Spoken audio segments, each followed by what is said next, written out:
Okay, so yan. For this video, ipapakita natin ang ating ginawang system which is the dataset miner and analyzer. So this is partial fulfillment of the requirements for the MSCS course data mining. So this system was developed by yours truly to analyze the data downloaded from Kaggle. So kahit anong datasets naman is kaya, basta .csv. So ang una natin gagawin, maghanap muna tayo ng dataset sa Kaggle. So ito, magandang dataset siguro. Ito, How AI is Changing Life, AI in Student Life 2026. So yan, nandito yung datasets. Ang gagawin lang naman natin dito is, yan, i-review natin, then download. Download dataset. So once downloaded, extract natin yung data.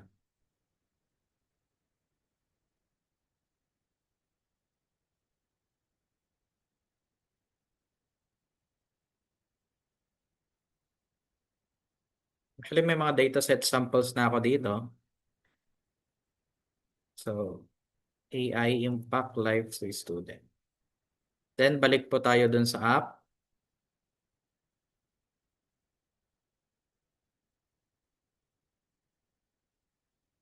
Yan. Ngayon, i-upload natin dito yung ating dataset.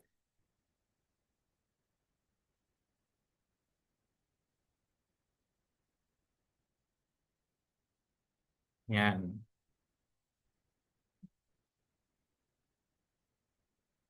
So, before that, ano nga ba yung ginagawa ng ating dataset miner and analyzer? So, this system is a responsive data exploration workspace for uploading CSV files, profiling structure, and generating adaptive charts and producing AI-powered insights.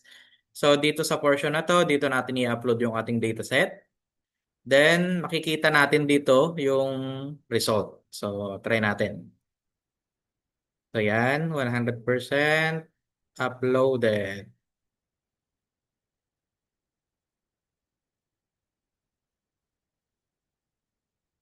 Yan. Medyo mabagal lang yung ating internet at saka malaki kasi yung data natin. So, uploaded na yung AI Impact Students Life dataset. Then, makikita natin dito yung filters. So, yung filters. So, itong filters is na-generate based dun sa columns ng ating dataset. So, yung student ID, age, major, primary AI tools, and etc. So, pwede tayong mag-filter dito kung anong student, average age, major, yan. So, for today's dataset, ilalagay muna natin lahat. So, currently, 1,200 lang po yung sinet kong number of datasets na pwedeng ma-upload. Kasi minsan umaabot po ng 1,000, medyo babagal po yung ating analyzer. But for today, 1,200 lang po. So based on our datasets, meron daw siya nakitang 1,200 columns, ay na rows, 11 columns, missing cells, wala. Numeric columns is 6. Then dito, meron tayong top volume student. Pwede rin natin siyang i-filter for major, primary tools. Ito, nakadepende rin naman to dun sa datasets natin. Yan, main usage na lang. Tapos, nandito yung ating data mining capabilities para ma-recognize yung pattern recognition, data analytics, and decision support. So, for this pattern recognition, ang i-analyze natin is yung major nila. Tapos, based dun sa major, saan ba nila ginagamit? Or task, i-compare natin. Yan, time save, hindi. GPE baseline. Yan.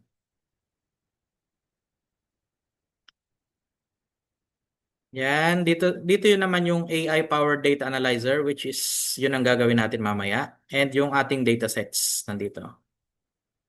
So una, analyze muna natin. So sa pag-analyze, hindi mo naman kailangan na ng statistician. So kailangan lang natin dito is to click the generate AI graph explanation. Yan. So itong data miner and analyzer na po natin is powered by AI. So siya na po yung bahalang mag-analyze sa data natin and graphs. So based dun sa explanation, itong ating graphs, the donut shows the shared students by main usage case indicating exam prep and literature review are the largest segments. This reveals which AI uses dominate student workflows. Yan. So it suggested concentrations, the use of few activities, which matters because class imbalances categories guide targeted models, features, and user focus intervention. Yan po yung explanation ng graph. So pwede rin naman nating palitan para ma-analyze yung ibang mga ng ibang graphs natin pero dito po muna tayo. Dito naman sa GPA post AI versus GPA baseline. So the scattered plot GPA post AI versus GPA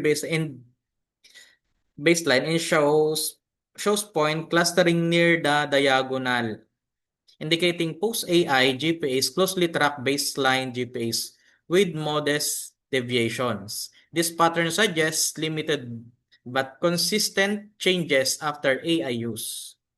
Important for causal inference and evaluating tools impact when modeling performance improvement. Yeah. So dito naman tayo sa data mining capabilities demonstrated. So sa pattern recognition, major and frequency, major versus the task frequency daily. So the bar chart comparing tasks daily by major shows software engineering and business report slightly higher daily AI tools. So sinasabi dito na si software engineering and business administration students daw ang may gumagamit ng AI daily. Counts more than the other majors, indicating small but repeated ranking across majors. Yeah. So dito naman sa dataset analytics profile, sasabi dito na mayroon daw siyang detected na 1,200 columns, na rows, 11 columns, and 6 numeric and 5 categorical field, and no missing values, indicating a sizable complete dataset suitable for exploratory analysis. This matters because data completeness and variable type determine the appropriate processing features selected and reliability of the string. Dito man tayo sa decision support. So sinasabi po dito na the horizontal bar listings top rows are age, shows a tied priority set of records equals score, indicating multiple high score record. So ang tinitignan nila dito is the surfacing the highest value records under the current filter. So pwede naman tayo mag-filter ng ibang mga content, ibang mga ranking para makita natin kung ano yung mga pinaka-top values niya. So dito tayo sa AI-powered data analyzer. So click lang natin yung generated insight. Yan.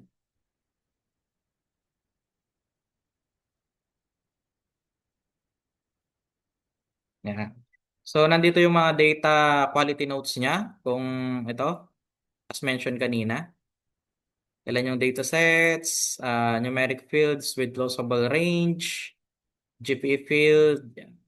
Three trends from summary stat, the small average, time saves, potential variable mean.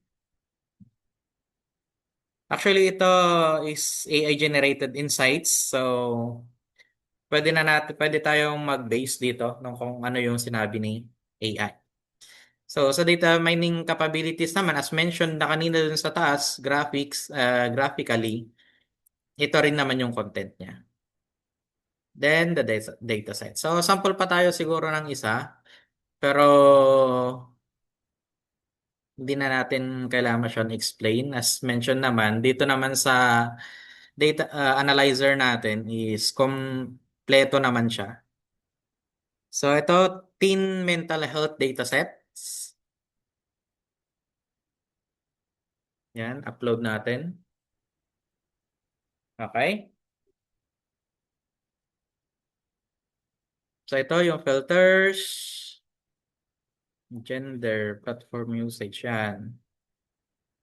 Then generate na yun ang explanation. So yung systems natin, dataset miner, hindi naman siya ganun kahirap gamitin. Madali lang siya. Mag-upload ka lang ng dataset, i-click mo yung generate AI graph explanation, then bahala na siyang mag-analyze kung ano yung dataset mo. Yan. So may mga explanation naman sila dito. Then generate insight.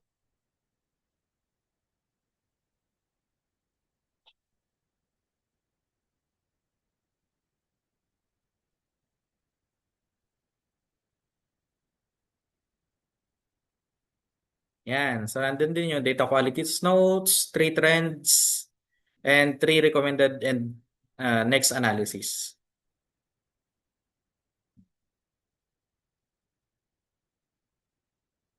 And the datasets.